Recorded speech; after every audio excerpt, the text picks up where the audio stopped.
For 2024, the Polestar 2 is getting some pretty significant changes.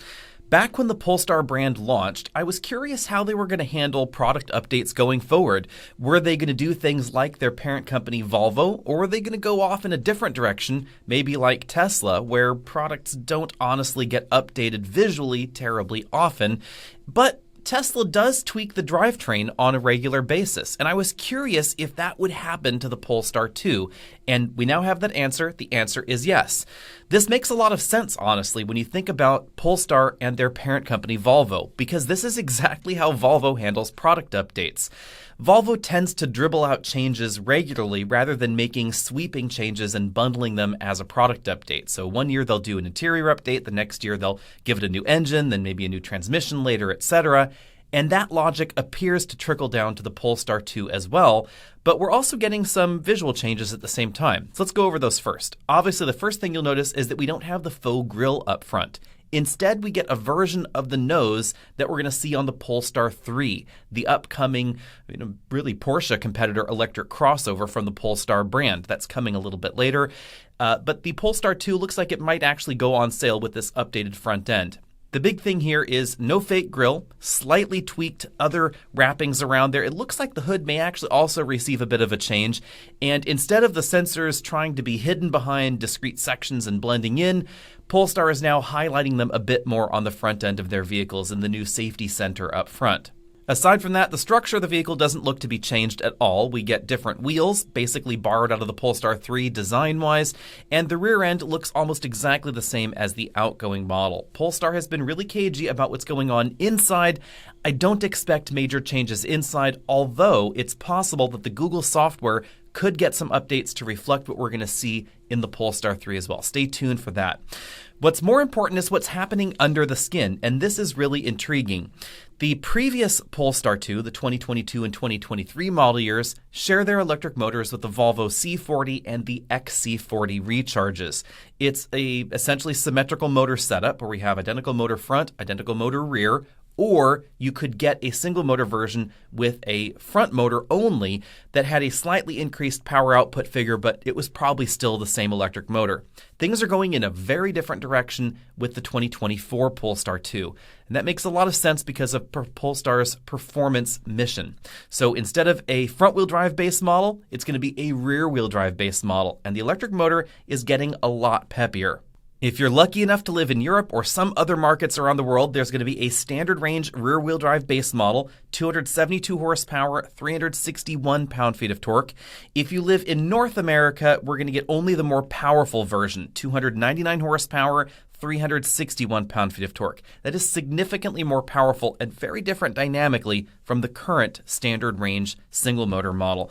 0 to 60 on that model should be around 6 seconds or so, it should be pretty much 0 to 60 on that model should be around 6 seconds, so it should be notably faster than the current base version of the Polestar 2. Then if you jump up into the dual motor model, it uses essentially that same rear electric motor. This is an all-new motor, all new inverters, etc.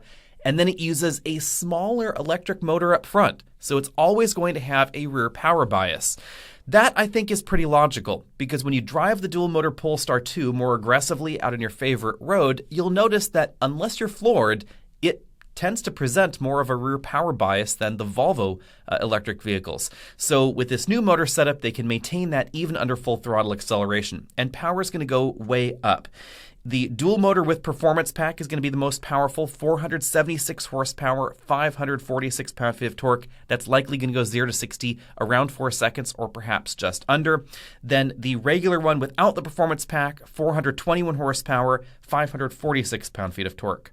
If you're not quite sure if you want the performance pack on your next Polestar 2, don't worry, you can actually download the performance upgrades via an over-the-air upgrade. So you can go into it with the 421 horsepower model, decide you want the extra oomph, and get that at a later date. Now, at this point, Polestar has not given us technical details on the motors themselves, so we don't know exactly how much power the rear motor is doing and exactly how much the front motor is doing, but I wouldn't be surprised if it ended up about 150 horsepower maybe or so on the front axle in most versions, and somewhere around 300 or just below on the rear axle. So definitely going to be more of a rear power bias in this model. In addition to the motor updates, Polestar is also updating the battery in the Polestar 2 But you should know that there are some caveats here.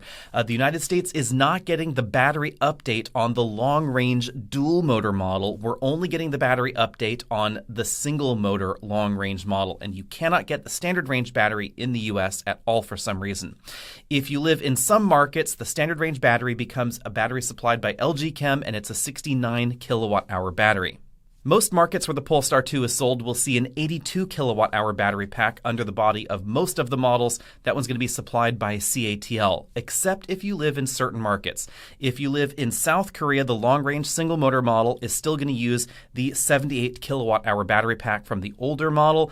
And in the United States, the long-range dual-motor model remains the 78 kilowatt-hour battery pack, not the new 82 kilowatt pack. Now, why exactly that is, we don't know, but I will speculate that perhaps they have to run out some more of those batteries in order to achieve certain volumes or something like that. So I wouldn't be surprised if we got the battery upgrade at some point in the future, maybe a 2025 model year. Now, the reason you might want the bigger, newer battery pack is not just because of the additional range. You'll get theoretically about 300 miles of range in the long-range single-motor model that we will get in the U.S., but also the faster DC fast charge rates. So it'll charge at a peak of 205 kilowatts and theoretically a better charge curve there as well. If you get the previous battery pack, then the charge rate is going to stick around 155, so decently slower. And if you get the standard range battery pack, it's going to drop down to 135 kilowatts. If you want to get your hands on the new 2024 Polestar 2, you should be able to order it now in Europe. Some countries may be excluded. And in North America, you'll be able to order it sometime in the spring, probably around March or April. Deliveries should start the third quarter of this year, but North America is probably going to lag behind Europe just a little bit. We don't have official North America pricing for the vehicle just yet, but the base model for Europe is apparently going to start at 50,195 euros. So I'll let you do the comparison between the Polestar 2 in the US and the Polestar 2 in Europe and see exactly how that pans out. I'm really intrigued by the way that Polestar is going about this update because it really does seem like they're following the same method of operation that Volvo has used in the past with their gasoline vehicles and their updates. And that means that customers should logically expect to see improvements regularly on the model. Not only has Polestar updated software in order to help with range and some other heating issues, things like that, but they're also doing substantive mechanical changes on a regular basis to the vehicle, even though the Polestar 2 theoretically is maybe at least halfway through its life cycle right now, and we could probably expect a complete redesign at some point in the future.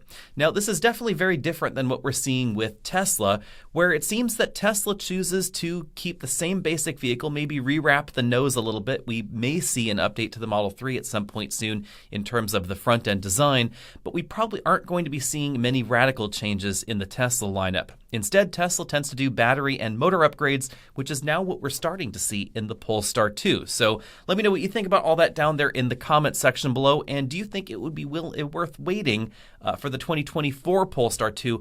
Or are you maybe interested in one right now? Would you be interested in something else? And do you think that they've done enough to combat the criticisms, which I think have been valid, as far as the range on the all-wheel drive version? We don't know what the all-wheel drive range is going to be just yet. On this particular spec sheet here, they're saying up to 592 kilometers, but that's WLTP range for the Polestar 2 with the dual motors.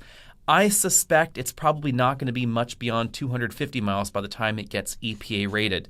Let me know down there what you think about that. And of course, stay tuned because hopefully 2025 will bring us yet more changes to the Polestar 2 and perhaps maybe a bigger battery pack. See all of you later.